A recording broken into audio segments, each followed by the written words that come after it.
ہے یہ جو ناک کی ہڈی بڑھ جاتی ہے اور بعض اوقات صبح صبح اٹھتے ہی لوگوں کو سنیزنگ سٹارٹ ہو جاتی ہے اور پھر وہ مسلسل چھینکیں مارتے رہتے ہیں ان کا ناک بھی اکثر بہتا رہتا ہے اور بعض اوقات ایک طرف سے ناک کھلا ہوتا ہے ایک طرف سے ناک بند ہوتا ہے. ایسی ساری صورتوں میں اگر ہم صرف لمبا سجدہ کریں یہ ایک بہترین علاج ہے. میں نے جو کتاب لکھی نماز اینڈ ماڈرن میڈیکل سائنس اس میں نے لوگوں کو یہی بتایا ہے کہ نماز اللہ تعالیٰ کی طرف سے گفٹ ہے اور اس گفٹ میں اللہ سبحانہ تعالیٰ ہماری باڈی کے جتنے مسائل ہیں نا ان مسائل کو حل کرنا چاہتا ہے. نہ صرف آخرت کے بارے مسائل کو بلکہ دنیا کے مسائل کو بھی حل کرنا چاہتا ہے. تو سب سے پہلے لمبا سجدہ کریں اور سجدہ کرنے کا جو پراپر طریقہ ہے جس میں وہ 10 سے 11 چیزیں سنت کے مطابق بتائی گئی اس کے مطابق کریں گے. دوسرے نمبر پہ آپ لونگ کی بھاپ لیں.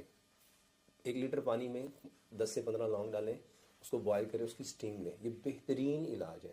اس کے ساتھ اسی پانی کو آپ سیو کر لیں گے